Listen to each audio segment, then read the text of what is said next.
Sebagai garda terdepan merawat pasien COVID-19, tenaga medis juga memiliki cerita pilu karena tidak bisa bersua dengan keluarganya di Hari Raya Idul Fitri. Kami sudah terhubung dengan salah satu perawat, Mbak Anita Supriyono, yang merupakan perawat di RSPI Sulianti Saroso.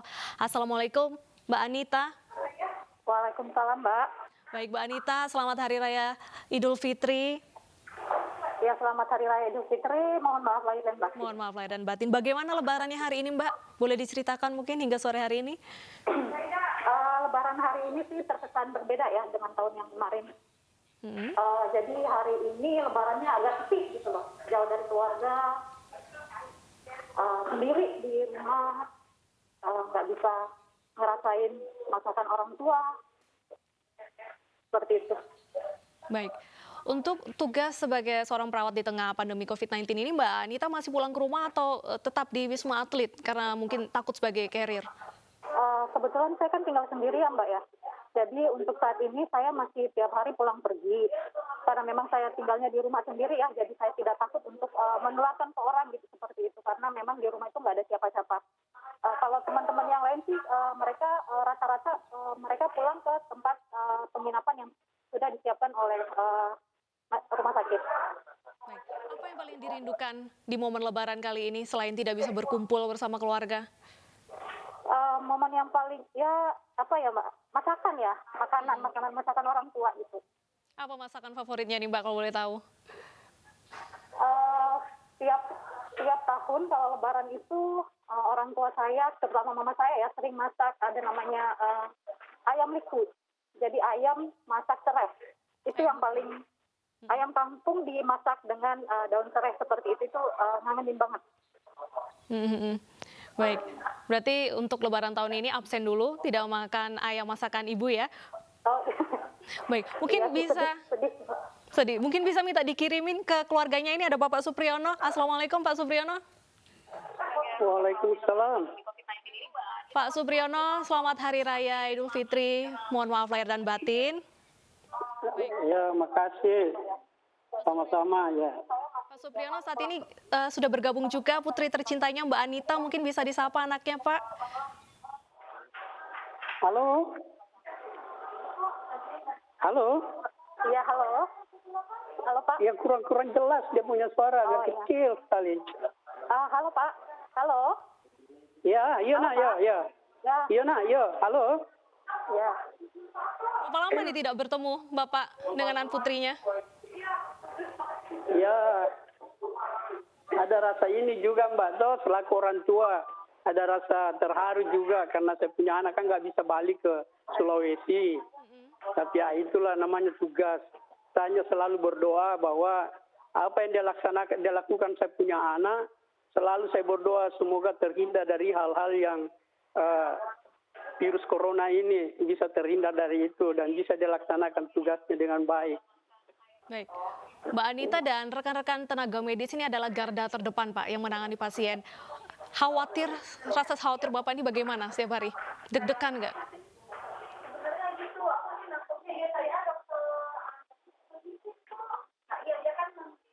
Ya, terima kasih sama-sama Muhammad lahir batin. Baik, kita ke Mbak Anita. Mungkin Mbak, tradisi keluarga apa yang paling dirindukan di momen Lebaran kali ini? Sebenarnya tradisinya sih kumpul bareng ya, kumpul bareng sama keluarga aja itu yang paling benar-benar paling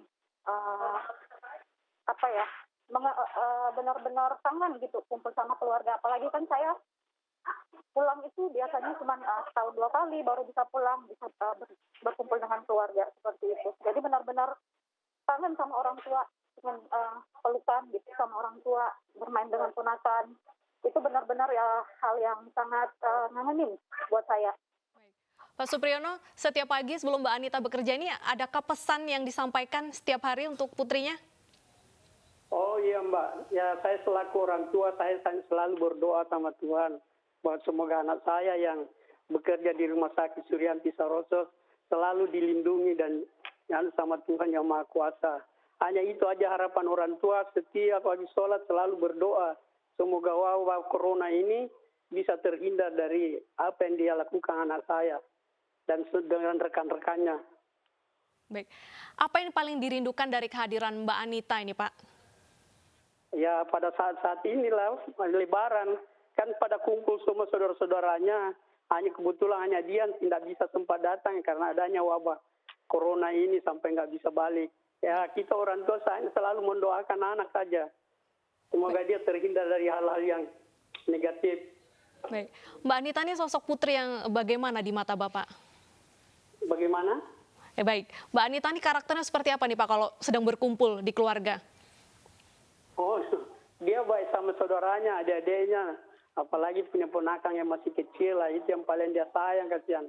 Ingin sekali dia mau anu sama dia, tapi ya itu yang saya bilang ya mau dibikin apa nak, karena memang sudah keadaan ini, wabah corona ini sampai kita jauh dari keluarga. Kita aja di sini ya selalu hanya berdoa aja. Baik, Mbak Anita sendiri bagaimana cara melepas rindu kepada keluarga selama masa pandemi corona ini? Tentunya tugas yang dilakukan cukup berat juga nih Mbak. Oh ya, biasanya saya tiap hari video call sama keluarga saya, terutama sama ponakan saya. Saya biasanya video call itu bisa sehari bisa 3-4 kali karena saking kangennya ya sama ponakan. Telepon orang tua, nanyain keadaannya gimana, apakah mereka sehat-sehat di sana. Dengan kondisi seperti ini kan kita nggak tahu ya Mbak ya, karena COVID ini benar-benar hampir di seluruh dunia itu bisa kemana-mana gitu loh. Jadi kita nggak tahu siapa aja yang bisa terkena. Makanya saya terkadang selalu telepon ke orang tua saya, selalu pakai masker, selalu cuci tangan, hindari kontak dengan orang-orang. Maksudnya jangan terlalu banyak berhubungan, bersosialisasi dengan orang-orang gitu. Jadi biar kita nggak kena gitu loh. Jadi selalu sehat di sana. Pernah merasa stres atau merasa lelah menjalankan tugas ini Mbak? Sebenarnya dikatakan lelah iya, karena setiap hari pasien COVID itu kan tiap hari bertambah terus ya Mbak. Jadi kita nih sebagai tenaga kesehatan, terutama perawat itu benar-benar sebenarnya kita itu lelah gitu. Cuman tanggung jawab kami di sini benar harus memberikan pelayanan, keperawatan itu kita harus kerjakan gitu. Walaupun memang kondisi kita capek seperti itu, tapi kita punya tanggung jawab untuk memberikan perawatan yang terbaik sama pasien. Jadi kebetulan dari tim manajemen kami, tim dari rumah sakit kami juga selalu memperhatikan kesehatan dari tenaga kesehatan yang di sini. Mereka memberikan kami suplemen vitamin, memberikan kami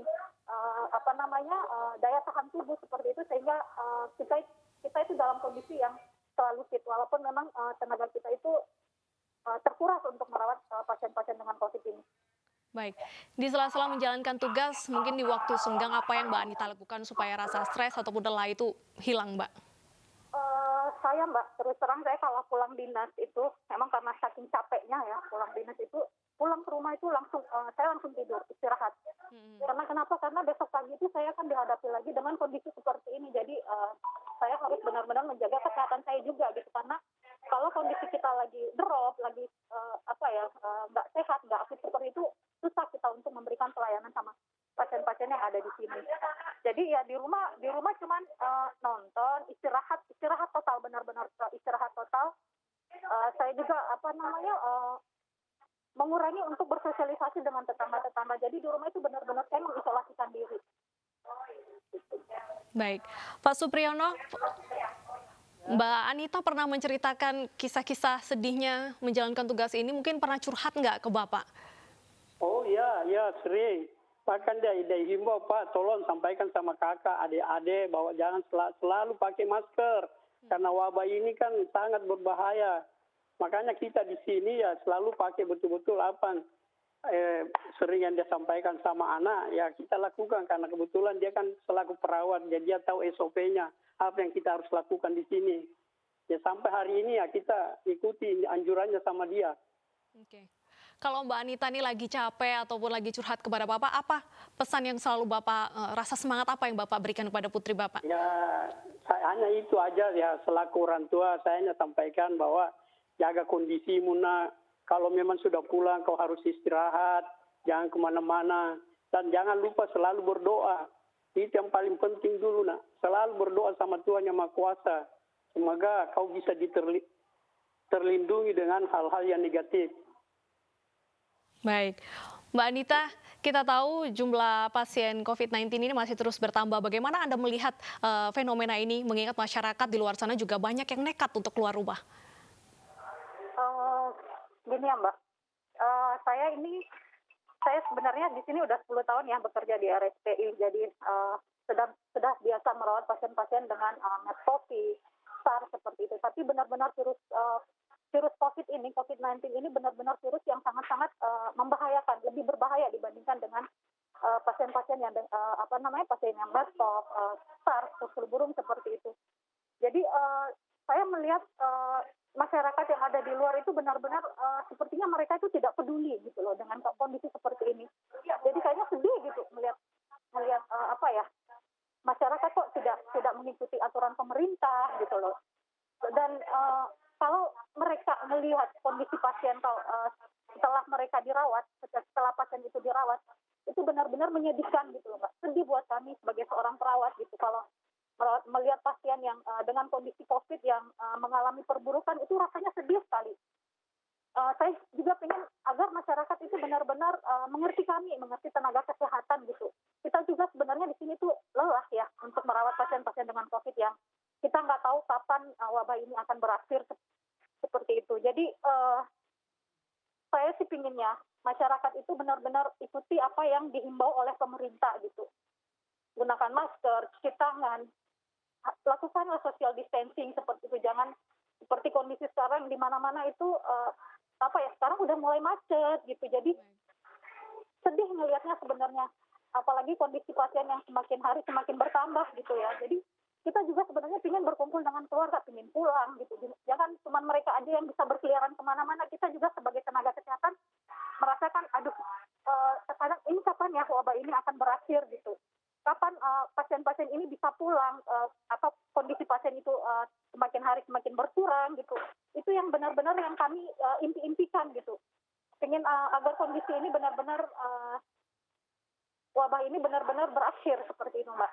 Baik, adakah satu cara baru yang mungkin Mbak Anita dan teman-teman medis lakukan untuk menyuarakan aspirasi bahwa dan juga imbauan kepada masyarakat untuk di rumah saja karena tenaga medis juga sudah mulai kewalahan?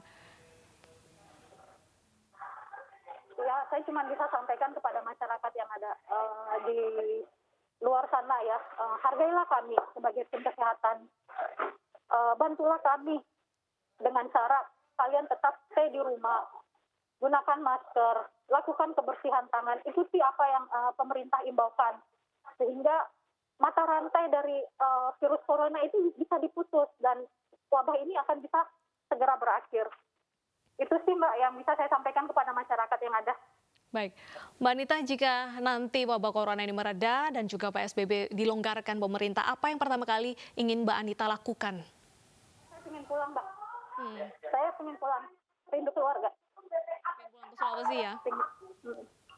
Baik, Pak Supriyono, ini Mbak Anita ingin sekali bertemu dengan Bapak dan juga keluarga. Mungkin ada yang ingin disampaikan untuk memotivasi Mbak Anita menjalankan tugasnya? Ya, mungkin hanya ini saja semacam pesan, Bu. Saya hanya minta lewat News TV ini, semoga minta ini mungkin bagusnya ini secara nasional. Masyarakat Indonesia, mari kita sama-sama berdoa. Baik agama apapun di Indonesia ini kita berdoa. Semoga virus corona ini bisa cepat selesai dan kita bisa beraktivitas kembali seperti biasa. Itulah harapan orang tuanya Anita. Saya kira hanya itu yang saya bisa sampaikan. Dan terima kasih banyak. Baik, terima kasih Bapak Supriyono atas waktunya. Terima kasih sudah bergabung di Special Report. Selamat Hari Raya Lebaran Pak, semoga tetap bahagia di momen Hari Raya Suci ini. Dan kita ke Mbak Anita. Mbak Anita, adakah yang ingin disampaikan bertepatan dengan Hari Raya Lebaran kali ini? Untuk seluruh masyarakat yang ada di seluruh Indonesia, selamat Hari Raya Idul Fitri, mohon maaf lahir dan batin, dan saya mohon meminta kepada semua masyarakat yang ada, ikutilah himbauan dari pemerintah itu. Ya, jangan sampai kita bersama-sama, mari bersama-sama memutus rantai virus COVID ini, sehingga teman-teman yang ada di sini, teman-teman itu bisa kembali juga berkumpul dengan keluarganya. Ponakan saya juga yang sudah nggak betah tinggal di rumah itu bisa bersekolah kembali gitu. Sehingga kita bisa merasakan suasana yang balik lagi seperti sedia kala, seperti itu, Mbak. Baik, kalau untuk di Wisma Atlet sendiri bagaimana situasinya di momen Lebaran kali ini, Mbak? Mungkin bersama teman-teman tenaga medis, apakah ada momen makan bersama atau tidak? Kebetulan teman-teman kami di sini, kami di Rumah Sakit Sulianti Saroso dapat fasilitas nginepnya di hotel. Kebetulan bukan di Wisma Atlet ya, Mbak. Kami mendapat fasilitas di Hotel Ibis Sunter, di mana memang sebenarnya untuk momen Lebaran ini ya palingan kita hanya makannya bersama-sama itu di ruangan seperti itu. Jadi teman yang ada di rumah masak di rumah dan makanannya tersebut akan dibawa ke rumah sakit dan disitulah kita bersama-sama merayakan hari kemenangan ini. Baik. Jadi mengobati rasa rindu juga gitu. Ada makanan dari teman-teman yang dibawa ke rumah sakit. Baik, jadi masih ada momen-momen ataupun juga waktu senggang untuk tetap menikmati Hari Raya Idul Fitri di tengah mengemban tugas. Selamat bertugas Mbak Anita dan juga selamat bertugas untuk rekan-rekan medis di luar sana. Selamat Hari Raya Idul Fitri dan terima kasih atas waktunya bergabung di Special Report.